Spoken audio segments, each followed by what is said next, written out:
Hello बच्चों, welcome to our channel of Narayana coaching. बच्चों, मेरा नाम है देवज्योति और मैं आप लोगों को पढ़ा रही हूँ फिजिक्स। और आज हम लोग पढ़ रहे हैं motion part 7। This part is very important बच्चों, क्योंकि आज हम लोग पढ़ने जा रहे हैं ग्राफ थियरी के बारे में। जी हाँ, ग्राफ थियरी जो कि हर एग्ज़ाम में आता है ना। जैसे कि आप बोर्ड एग्ज़ाम्स को ले लो, वहाँ पे भी आएगा। आपके जो कॉम्पिटिटिव एग्ज़ाम्स होते हैं, कभी कभी आप 11th के लिए एंट्रेंस एग्ज़ाम फेस करते हो, वहाँ पे भी आपको ये थियरी से क्वेश्चंस आते हैं। और जो आपके स्कॉलरशिप के एग्ज़ाम्स होते हैं उसमें तो समझ लीजिए आएगा ही आएगा। ठीक है, मतलब ओवरऑल बहुत इंपॉर्टेंट टॉपिक है, तो बने रहिएगा हमारे साथ। और चलिए फिर शुरू करते हैं ग्राफ थियरी। तो ग्राफ थियरी में सबसे पहला जो ग्राफ हम लोग पढ़ने जा रहे हैं वो है हम लोग का डिस्टेंस टाइम ग्राफ। ठीक है, तो डिस्टेंस टाइम ग्राफ क्या होता है ना। तो डिस्टेंस टाइम ग्राफ जो होगा, यानी कि हम दो एक्सिस लेंगे, है ना। ये जो हमारा एक्स वाला एक्सिस होगा इसको हम लोग कह देंगे टाइम एक्सिस। क्या बोल देंगे बच्चों? Time axis. और ये वाली जो लंबी वाली वाई एक्सिस है इसको हम लोग कह देंगे डिस्टेंस, है ना। और यहाँ पर हम लोग अगर मान ले that object is moving in a straight line, अगर हम लोग ऐसा मान ले कि ऑब्जेक्ट जो है मूव कर रहा है स्ट्रेट लाइन में, है ना। अगर ऑब्जेक्ट स्ट्रेट लाइन में मूव कर रहा होगा तो बच्चों बताइए क्या होगा? हाँ, डिस्टेंस जो होगा वो बराबर होगा किसके? डिस्प्लेसमेंट के। और भी एक चीज होगी, स्पीड जो है वो आपकी बराबर होगी वेलोसिटी के, है ना।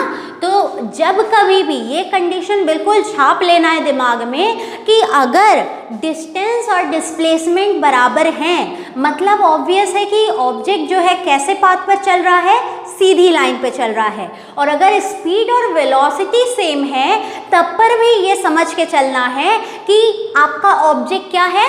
स्ट्रेट लाइन पे चल रहा है।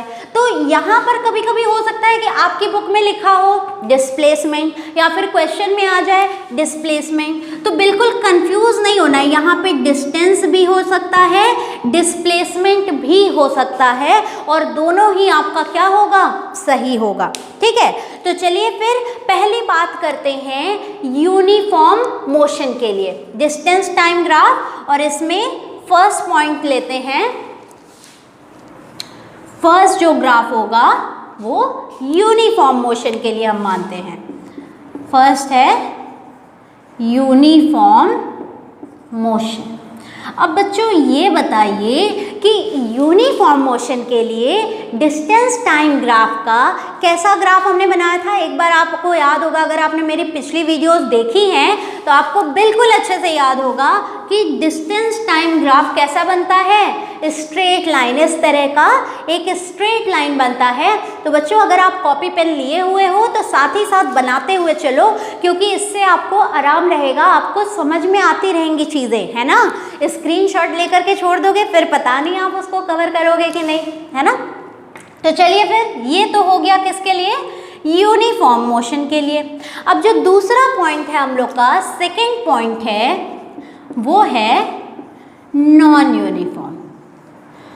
नॉन यूनिफॉर्म के लिए डिस्टेंस टाइम ग्राफ का क्या हो जाएगा? अब यहाँ पर कुछ भी बना दो, है ना। स्ट्रेट लाइन के अलावा आप कुछ भी अजंता एलोरा ड्रॉ कर लो, यहाँ पे सब आपका क्या रहने वाला है? नॉन यूनिफॉर्म ही रहने वाला है। लेकिन आप ऐसा मत कर देना, आप कर भी दोगे ठीक है, लेकिन जनरली आपको किस तरह का देखने को मिलेगा? ऐसा दिख जाएगा, है ना।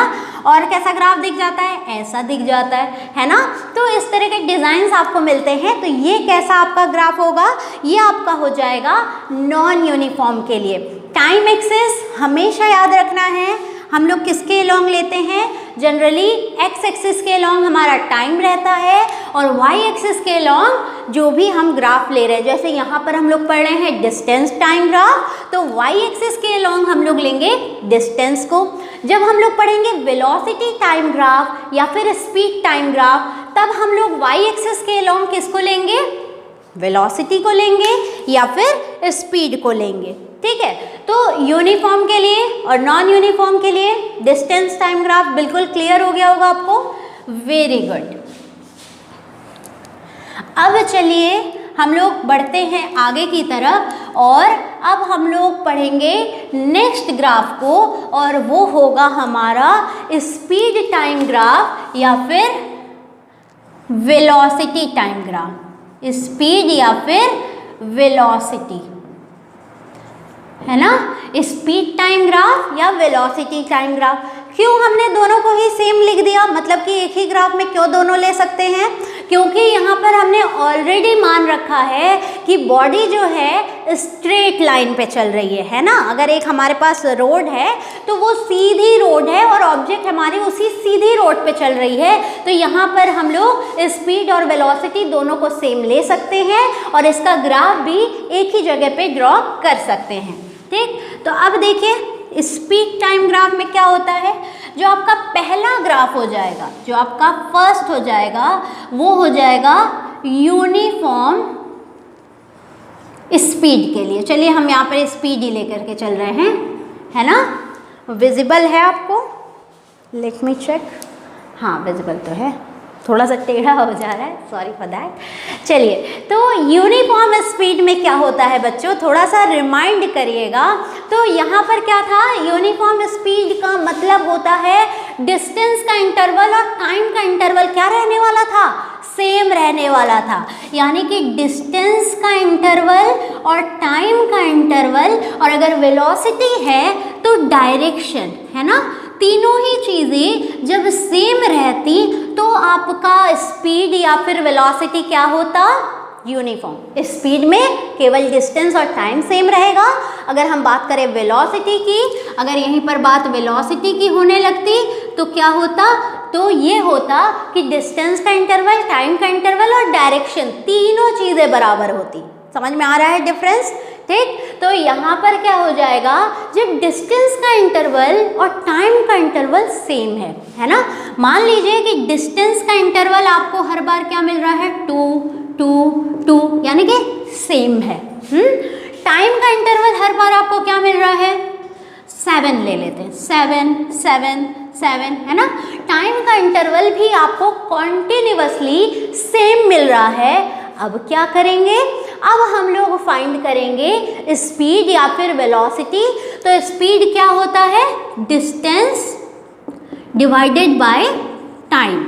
डिस्टेंस डिवाइडेड बाय टाइम मतलब कि 2/7, 2/7, 2/7, मतलब कि 2/7 मतलब वैल्यू बनी रहेगी किसकी, स्पीड की। तो यहाँ पर एक्स एक्सिस के अलोंग हमने ले लिया टाइम एक्सिस को और वाई एक्सिस के अलोंग हमने ले लिया स्पीड को।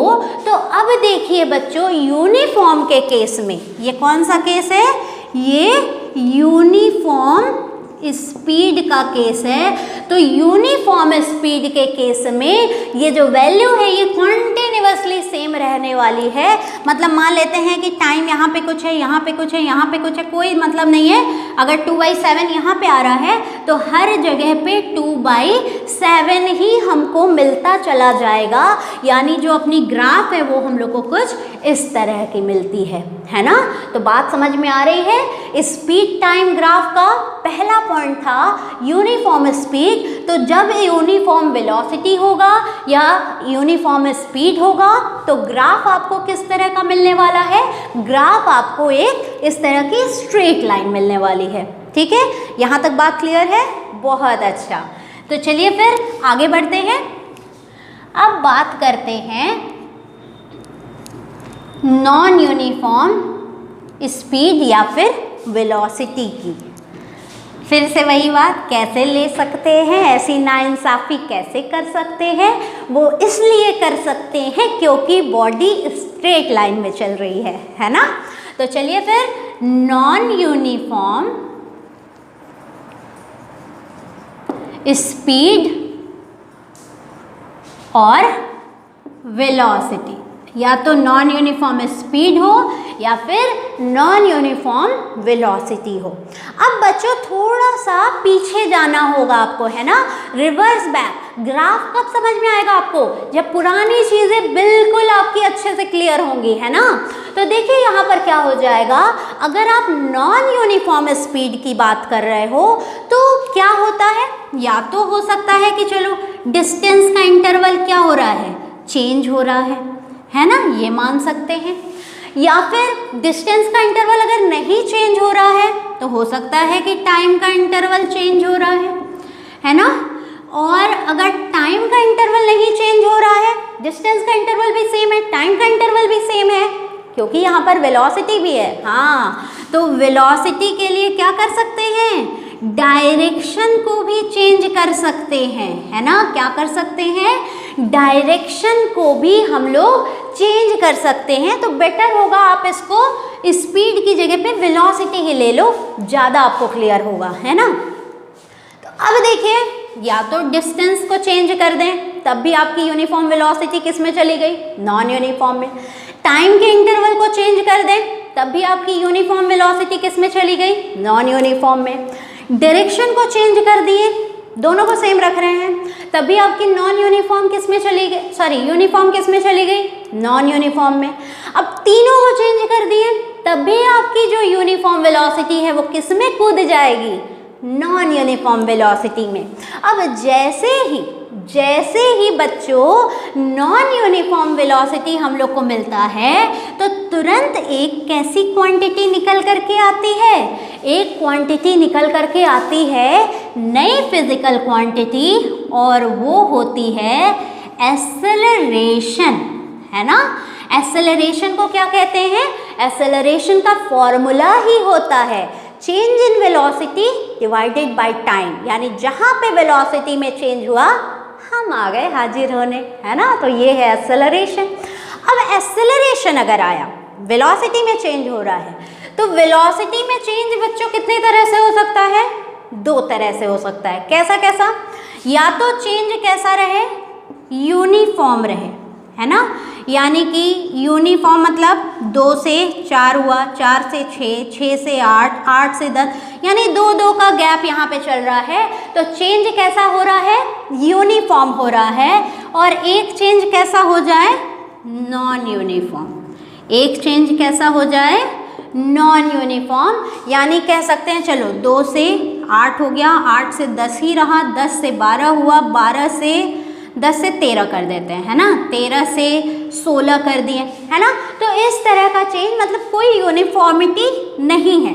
लेकिन दोनों ही बच्चों ध्यान रखिएगा, दोनों ही ग्राफ आपके किस में आएंगे, नॉन यूनिफॉर्म वेलोसिटी में आएंगे, क्योंकि जहाँ पे भी वेलोसिटी चेंज हुआ वहीं पर आपका क्या जनरेट हो जाता है, एक्सेलरेशन। तो नॉन यूनिफॉर्म वेलोसिटी में आपको 2 ग्राफ मिल सकते हैं, किस तरह के देखा जाए, है ना।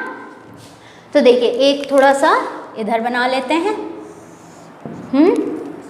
और एक बना लेते हैं इधर। तो ये दोनों ही किसके लिए है, वेलोसिटी टाइम ग्राफ का नॉन यूनिफॉर्म वेलोसिटी के लिए। अब जब इस तरह का चेंज हो रहा है, वेलोसिटी में चेंज हो रहा है, ये वाली लाइन आपकी क्या है, ये वाली लाइन है वेलोसिटी की, और एक्स एक्सिस क्या है, टाइम। इसी तरह से ये क्या है, वेलोसिटी, और ये क्या है, टाइम। ठीक है, तो अब क्या हो जाएगा, विजिबल है। चलिए अब देखिए अभी क्या हो जाएगा आपका, नॉन यूनिफॉर्म और यूनिफॉर्म की जब बात कर रहे हैं हम लोग, नॉन यूनिफॉर्म क्या, एक्सेलरेशन। तो यहाँ पर अगर वेलोसिटी में चेंज हो रहा है टाइम के रेस्पेक्ट में, तो इस तरह की एक बार सीधी लाइन मिल रही है, हो सकता है किसी बार हमको इस तरह का पहाड़ मिल गया, है ना, कुछ ऐसा। ठीक, तो अब क्या हो जाएगा, ये भी नॉन यूनिफॉर्म वेलोसिटी के लिए, ये भी नॉन यूनिफॉर्म वेलोसिटी के लिए। तो फर्क क्या है दोनों में, यहाँ पर एक्सेलरेशन यूनिफॉर्म है और यहाँ पर एक्सेलरेशन नॉन यूनिफॉर्म है। तो ये क्या हो जाएगा, ये हो जाएगा आपका यूनिफॉर्म वेलोसिटी। ये किसके लिए है, ये uniform velocity, sorry non uniform ना, हाँ, नॉन यूनिफॉर्म वेलोसिटी, ये भी किसके लिए है, ये भी नॉन यूनिफॉर्म वेलोसिटी ही है, ये भी क्या है, non uniform velocity.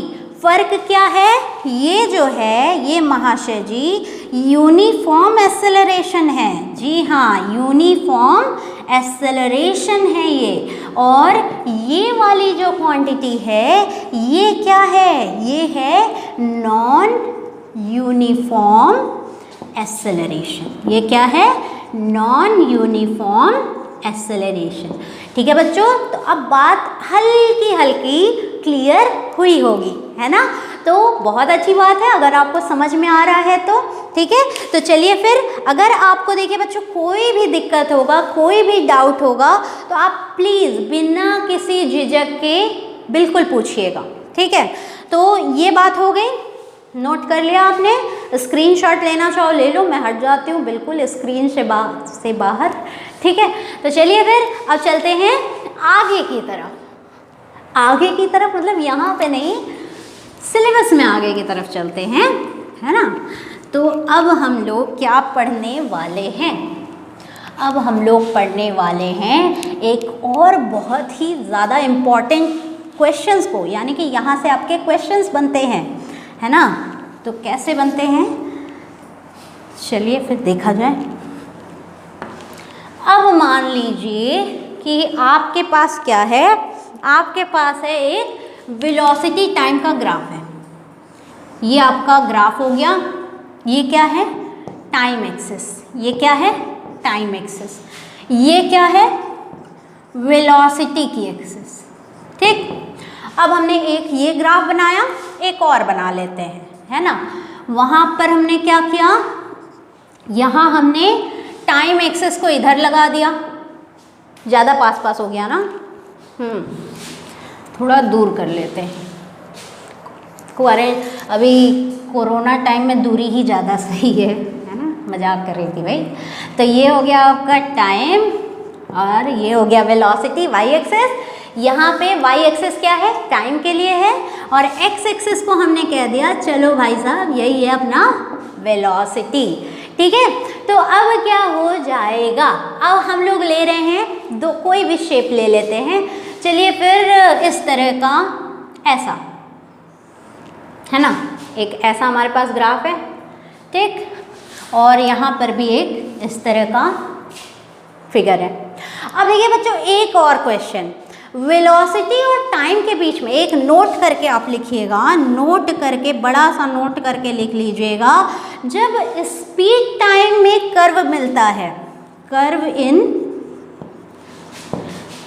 Velocity time, या फिर पहले डिस्टेंस टाइम लिख लेते हैं, कर्व इन distance time graph. Distance time graph में जो अपना कर्व मिलता है उसे क्या कहेंगे, किसका कर्व कहेंगे, वो हमारा होता है वेलोसिटी के लिए या फिर स्पीड के लिए। वो किसके लिए होता है, वेलोसिटी या फिर स्पीड के लिए।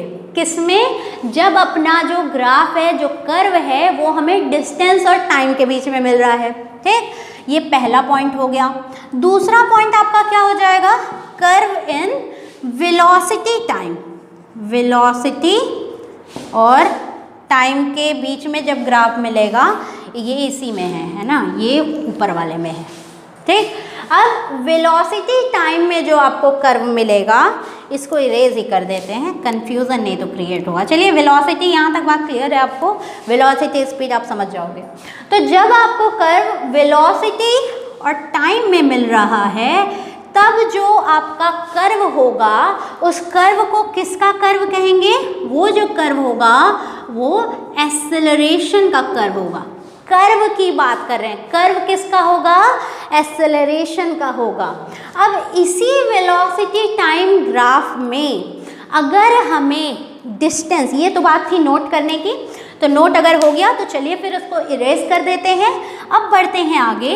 तो देखिए अगर इसी वेलोसिटी टाइम ग्राफ में, है ना, इसी वेलोसिटी टाइम ग्राफ में अगर आपसे बोल दे डिस्टेंस क्या होगा या फिर डिस्प्लेसमेंट आपसे पूछ दे, डिस्टेंस या फिर डिस्प्लेसमेंट आपसे पूछ दे, तो आप कैसे फाइंड करोगे? कौन से ग्राफ में पूछ रहा है? ग्राफ अपना कौन सा है? ग्राफ अपना इन वेलोसिटी टाइम, ग्राफ कौन सा है? वेलोसिटी टाइम ग्राफ है ना, इन वेलोसिटी टाइम, इधर लिख लीजिएगा graph, in velocity time graph. तो वेलोसिटी टाइम ग्राफ में डिस्टेंस पूछ रहा है, बड़ी अजीब हालत है भाई, ये कौन सी बात हुई? वेलोसिटी और टाइम में दिया हुआ है और डिस्टेंस पूछ रहा है, बड़ी नाइंसाफ़ी है, पता नहीं कैसे कैसे क्वेश्चन सब बनाते हैं, है ना। तो ये सारे बहुत अजीबोगरीब ख्याल आपके मन में आ रहे होंगे जब तक आपको पता नहीं होगा, लेकिन जब पता चल जाएगा आराम से आप कर लोगे। तो देखिए यहाँ पर जो स्टेप होता है ना, वो अब मैं आपको बताने जा रही हूँ कि स्टेप क्या होते हैं, कैसे हम लोग फाइंड करेंगे वेलोसिटी टाइम ग्राफ को। ठीक, तो जो आपका फर्स्ट स्टेप होता है, इसको इरेज करके अच्छे से लिख लेते हैं। सबसे जो फर्स्ट स्टेप होगा वो आपका होगा find initial and final points. क्या स्टेप होगा? Find initial and final points, है ना। सबसे पहले हम लोग को क्या करना होगा? इनिशियल और फाइनल पॉइंट को ढूंढना होगा। चलिए फिर दोनों जो ऊपर ग्राफ बने हुए हैं दोनों में ढूंढ लेते हैं। ये बोल देते हैं चलो भैया ये अपना है इनिशियल पॉइंट और ये वाला जो है ये है फाइनल पॉइंट। इसी तरह से दूसरे वाले पे भी आते हैं, ये क्या है? इनिशियल और ये क्या है? फाइनल। ठीक, सेकेंड स्टेप जो आपका होगा, सेकेंड स्टेप जो होगा वो होगा, इसको बच्चों नोट करिएगा, वेरी इंपॉर्टेंट है ये, है ना, वेरी वेरी इंपॉर्टेंट लिख लो क्योंकि ये आपका एग्जाम में आता ही आता है। ठीक, जो सेकेंड स्टेप है, draw perpendicular from initial and final point two the time axis. ये बहुत ज़्यादा इम्पॉर्टेंट है, ये वाला जो आपका पॉइंट है ना ये वेरी इम्पॉर्टेंट है। और टाइम एक्सिस तो एकदम जैसे कि है ना, नोट कर लेना है कि कौन से एक्सिस पर परपेंडिकुलर ड्रॉ करना है? टाइम एक्सिस पर। तो चलिए देखिए पहले वाले में क्या है, ये है अपना टाइम एक्सिस। तो इनिशियल क्या बोला?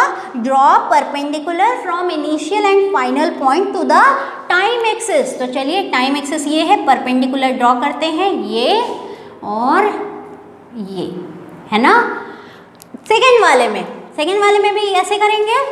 नहीं, ये वेलोसिटी का एक्सिस है, ध्यान रखना है, यही चीज़ एकदम ध्यान रखनी है। ये वेलोसिटी की एक्सिस है, टाइम की एक्सिस कौन सी है? ये वाली, है ना। तो कभी कभी बच्चों आपको कंफ्यूज करने के लिए बोल देगा, टाइम एक्सिस पे इनिशियल और फाइनल पॉइंट से आप क्या करिए? परपेंडिकुलर ड्रॉ करिए। हो गया ड्रॉ। अब जो आपका थर्ड स्टेप है, स्टेप 3 है find the area of the shape. अब जो भी आपका शेप बन करके आया उसका आप क्या करिए? एरिया फाइंड करिए। ठीक है, अब जैसे देखिए ये वाला शेप कैसा है, दो साइड्स आपके पैरेलल हैं और दो साइड्स पैरेलल नहीं है तो रेक्टेंगल। तो ये शेप कैसा है? ये शेप है ट्रेपेजियम। ये शेप कैसा है? ट्रेपेजियम। ठीक है, अब ये वाला भी शेप कैसा है? यहाँ पर भी देखिए दो साइड्स आपके क्या हैं? पैरेलल है और दो साइड्स पैरेलल नहीं है, तो ये भी ट्रेपेजियम और ये भी ट्रेपेजियम। तो ट्रेपेजियम का एरिया फाइंड करने का दो तरीका, हम इसको स्प्लिट कर लेते हैं। यहाँ से ऐसे ड्रॉ कर लिया, ये अपना एक क्या हो गया? ट्रायंगल हो गया और ये क्या हो गया, रेक्टेंगल हो गया। ठीक है, इसी तरह से यहाँ पे भी हमने स्प्लिट कर लिया, ये अपना क्या हो गया, रेक्टेंगल हो गया और ये क्या हो गया, ट्रायंगल हो गया। ठीक है बच्चों, तो यहाँ तक बात क्लियर है। तो चलिए फिर इस पर बेस्ड एक आपका न्यूमेरिकल करते हैं, है ना। तो इसको भाई बहुत इंपॉर्टेंट है ये, और आप इसको नोट कर लीजिए।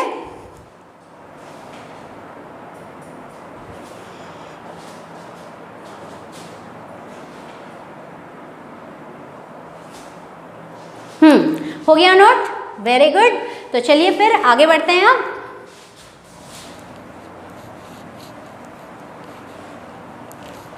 आप भी सोच रहे होंगे भैया मैम बीच बीच में चली कहाँ जा रही हैं, है ना। तो हम जाते हैं स्क्रीन पे देखने के लिए कि भाई जो आपका ये दिख रहा है बोर्ड पे वो सब सही से दिख रहा है कि नहीं। ठीक, तो अगर आपको कोई प्रॉब्लम होगी तो आप बिल्कुल कमेंट करके बता सकते हो, है ना। और आपको कोई क्वेश्चन में भी दिक्कत होगी, कोई आपकी क्वायरी होगी, तो आप वो भी मैसेज कर सकते हो।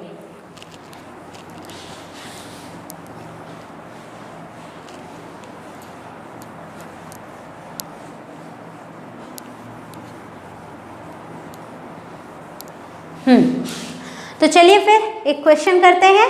ठीक है, मान लीजिए कि आपके पास एक ये दिया हुआ है टाइम और ये है वेलोसिटी और शेप आपका इस तरह का है। ठीक है, आपको यहाँ पर टाइम दिया हुआ है, टाइम वेलोसिटी दोनों ही 0 है। यहाँ पर जो है आपको टाइम दिया हुआ है 5 और यहाँ पर वेलोसिटी है 10। ठीक है, आपसे पूछ 10 आपको विजिबल है, इसको लिख लीजिएगा, देख लीजिएगा, बड़ा सा 10 है यहाँ पे। ठीक है, तो अब बताइए कि यहाँ पर डिस्प्लेसमेंट क्या होगा। देखिए वेलोसिटी टाइम में दिया हुआ है इसलिए डिस्प्लेसमेंट मैंने कह दिया। अगर यहीं पे स्पीड टाइम होता तो क्या होता, डिस्टेंस हो जाता। ठीक है, तो बताइए जल्दी से, पॉज करिए वीडियो को और सॉल्व करके बताइए डिस्प्लेसमेंट कितना आ रहा है, कमेंट पे ज़रूर करिएगा। ठीक है, बताइएगा। तो देखिए डिस्प्लेसमेंट क्या होता है, शुरू करते हैं। तो सबसे पहला स्टेप अपना क्या था, find the initial and final point. Marker change कर लेते हैं, दूसरा कलर। ठीक, तो ये अपना है इनिशियल और ये है अपना फाइनल। पॉइंट कर लीजिए, इनिशियल और फाइनल। सेकेंड स्टेप पढ़िए, सेकेंड स्टेप क्या कह रहा है, draw perpendicular on the time axis from initial and final point. ये है अपना टाइम एक्सिस। टाइम एक्सिस पर इनिशियल, ये इनिशियल है मतलब यही लाइन के साथ ही ये ओवरलैप कर रहा है, और ये है फाइनल पॉइंट। तो इसके साथ क्या करना है, टाइम एक्सिस पर परपेंडिकुलर ड्रॉ करना है।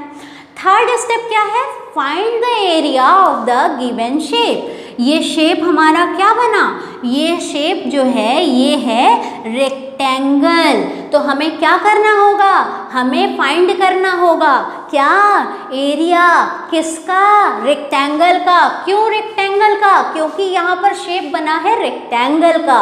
ठीक है, तो एरिया क्या हो जाएगा, एरिया इज इक्वल टू होता है length into breadth. Area of rectangle क्या हो जाएगा, लेंथ इंटू ब्रेथ।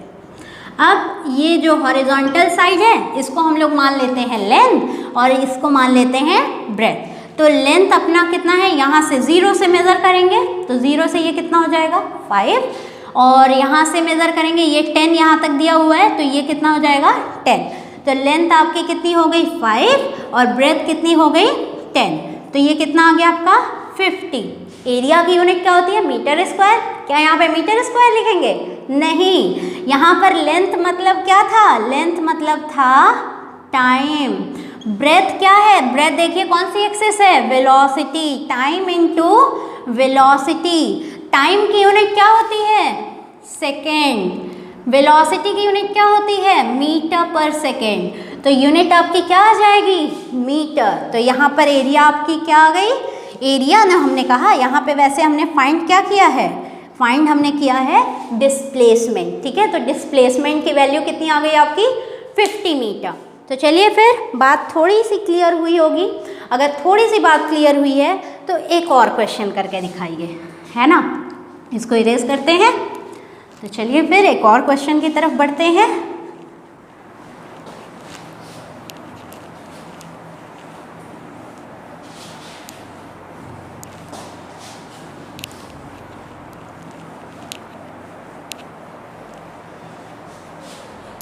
अब मान लीजिए आपको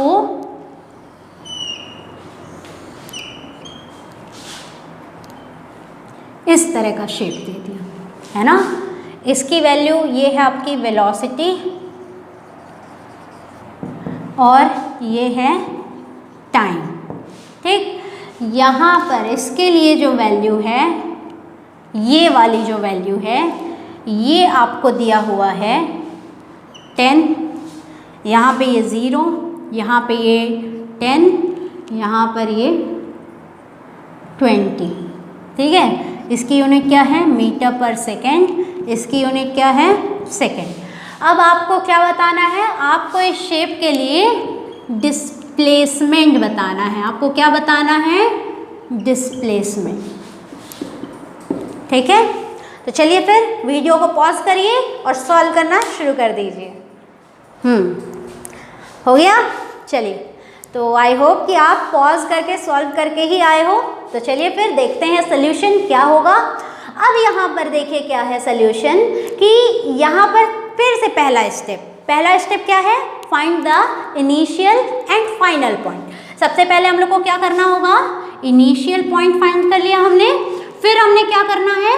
फाइनल पॉइंट फाइंड कर लेना है। फिर क्या करना है? Second step, draw the perpendicular on time axis. तो ये देखिए यहाँ पे ये है टाइम एक्सिस अपना, तो यहाँ से ओवरलैप करते हुए एक परपेंडिकुलर यहाँ ड्रॉ हो गया और यहाँ से एक परपेंडिकुलर इधर ड्रॉ हो गया टाइम एक्सिस पे। अब क्या बोल रहा है? हाँ बताइए, find the area of the shape, है ना। जो भी अपना शेप बना है इसी का अगर हम एरिया फाइंड कर लेंगे तो हमारा क्या हो जाएगा? हमारा डिस्प्लेसमेंट निकल करके आ जाएगा, ठीक है। तो बताइए बच्चों, इस शेप का जो एरिया है वो हम लोग कितने तरीके से निकाल सकते हैं? वो हम लोग निकाल सकते हैं दो तरीके से। पहला क्या है? एरिया ऑफ ट्रेपेजियम फाइंड कर ले, ठीक है। दूसरा मेथड क्या है? इसको हम लोग स्प्लिट कर दें, ठीक है। तो चलिए फिर दोनों मेथड से सॉल्व करते हैं। सबसे पहले डिस्प्लेसमेंट, मेथड 1, है ना, यहाँ पे लिख लीजिएगा मेथड फर्स्ट मेथड क्या है? Displacement is equal to area of trapezium. Trap नहीं है, ट्रेपेजियम है, और इस ट्रेपेजियम की नेमिंग कर लेते हैं। इसको मान लेते हैं O, ये हो गया A, ये हो गया, इसको इनिशियल फाइनल किया था मैंने, चेंज कर देते हैं, ये हो गया B, ये हो गया C, ठीक है। इतने ही लेंथ की काम है हमें। चलिए, तो एरिया ऑफ ट्रेपेजियम क्या है? ट्रेपेजियम OABC, ठीक है। तो ट्रेपेजियम का एरिया आपको पता होना चाहिए, है ना। ट्रेपेजियम का एरिया क्या होता है? एरिया ऑफ ट्रेपेजियम होता है half into sum of parallel sides, parallel पूरा ही लिख लेते हैं, है ना। एरिया ऑफ ट्रेपेजियम क्या हो जाएगा? Half into sum of parallel sides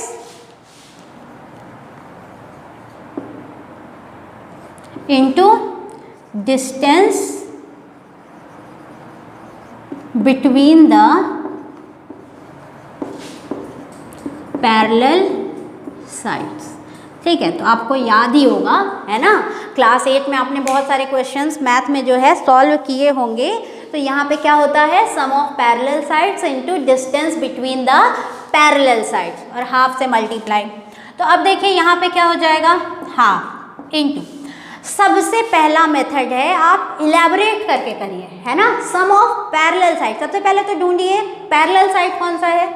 ये OC, देखिए ये O, ये 0 है, ये जो है ये क्या है? 0 है, ये बड़ा वाला गोला O है, ठीक है।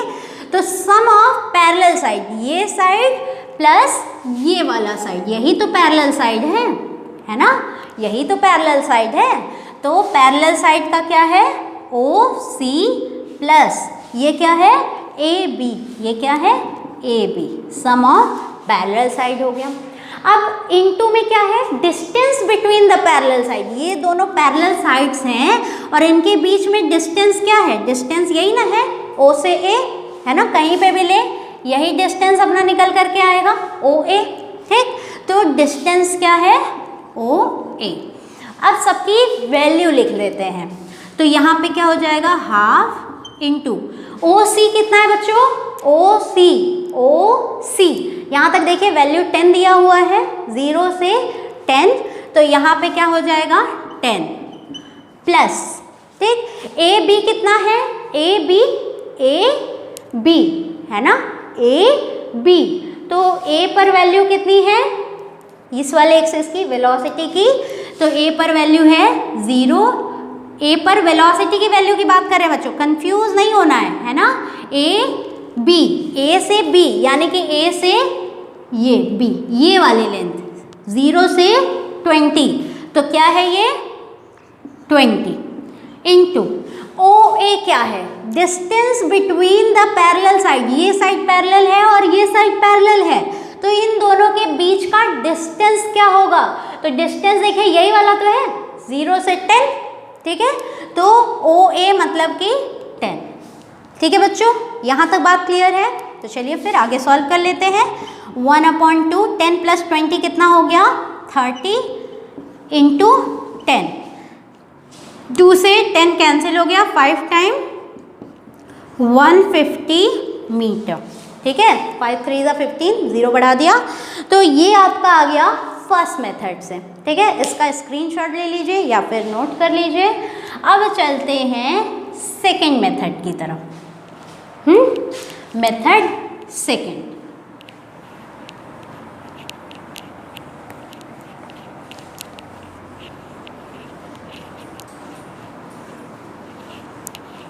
तो इसको याद रखना है, पहले मेथड से कितना आंसर आया था 150। अब देखिए सेकंड मेथड क्या कहता है, सेकंड मेथड में ये जो अपना ट्रेपेजियम है इसको हम लोग बांट देंगे, स्प्लिट कर देंगे, एक अपना क्या आ जाएगा, इसका कुछ और नाम रख देते हैं सी, इसका कह देते हैं डी, ठीक है। तो अपने पास दो शेप आ गए, एक है अपना प्यारा सा ये ट्रायंगल और दूसरा है ये रेक्टेंगल, ठीक है। तो डिस्प्लेसमेंट क्या हो जाएगा, एरिया ऑफ ट्रायंगल, ट्रायंगल की क्या है सी बी डी या फिर सी डी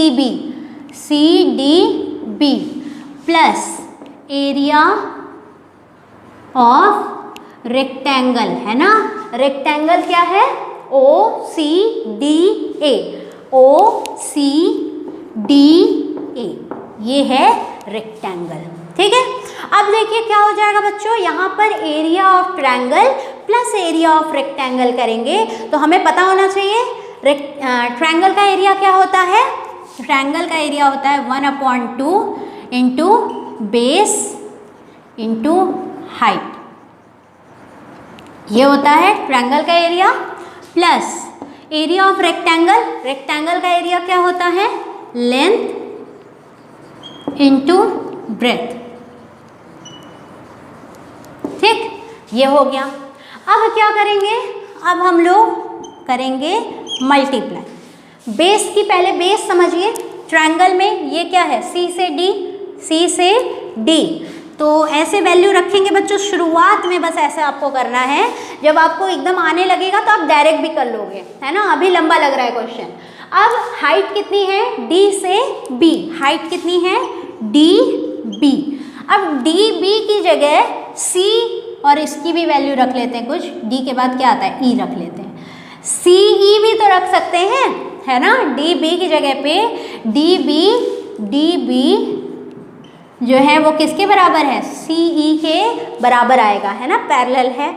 तो अब इसको रखते हैं प्लस लेंथ कितना है बच्चों, लेंथ है अपना ओ से ए ले या सी से डी ले, बात एक ही है ना, ओ से ए इंटू ब्रेथ कितना है ओ से सी या फिर ए से डी, ठीक। अब चलिए वैल्यू पुट करते हैं, क्या हो जाएगा हाफ इंटू सी से डी, है ना। किसी भी चीज़ का लेंथ कैसे निकालते हैं, फाइनल माइनस इनिशियल। डी पर वैल्यू कितनी है 10, सी पर वैल्यू कितनी है 0, तो सी डी की वैल्यू कितनी आ जाएगी 10। डी बी, अब बात कर रहे हैं डी बी, है ना। डी बी का लेंथ निकालना है तो क्या करेंगे, फाइनल माइनस इनिशियल, यानी बी पर वैल्यू कितनी है 20, 20 क्या है फाइनल, माइनस डी पर वैल्यू कितनी है 10, तो 20 माइनस 10 ये कितना आ जाएगा 10, ठीक है। तो डी बी की वैल्यू कितनी आ गई 10, प्लस ओ ए कितना हो जाएगा बच्चों, ओ ए 10 है, फाइनल माइनस इनिशियल देखिए 10 माइनस 0 क्या आएगा 10 ही आएगा। अब ए डी, ए से डी तक की वैल्यू कितनी होगी, ए से डी तक की वैल्यू फाइनल माइनस इनिशियल मतलब 10 माइनस 0 क्या आ गया 10, ठीक। तो इसको सॉल्व करेंगे, 5 हो गया, ये हो गया आपका 50 प्लस 100 और ये आपका आ गया 150 मीटर। तो देखिए वैल्यू में कोई चेंज है नहीं है, आंसर सेम आया, मेथड अलग अलग है। ये मेथड बच्चों बहुत इंपॉर्टेंट है। आपको अब क्या करना है होमवर्क में, आपको अपनी बुक खोलनी है और बुक में इससे रिलेटेड जितने भी आपको क्वेश्चंस मिले ना, आप एनटीएससी के क्वेश्चंस ले लीजिए, आप कॉम्पिटिटिव एग्जाम इवन आप 11th के क्वेश्चंस तक सॉल्व कर सकते हो, हाँ आप कर सकते हो, ठीक है। तो आपको जितने भी क्वेश्चंस मिले, एनसीईआरटी के क्वेश्चंस मिले, आप बिल्कुल सॉल्व करते जाइए, बिल्कुल घबराना नहीं है, करते जाना है, ठीक है। तो आज के लिए इतना ही, बने रहिए हमारे साथ। ये चैनल बच्चों सिर्फ आपका है, इसलिए अपने चैनल को प्रमोट ज़रूर करिए, सपोर्ट करिए, शेयर करिए, लाइक करिए, ठीक है। तो thank you so much, bye bye and take care.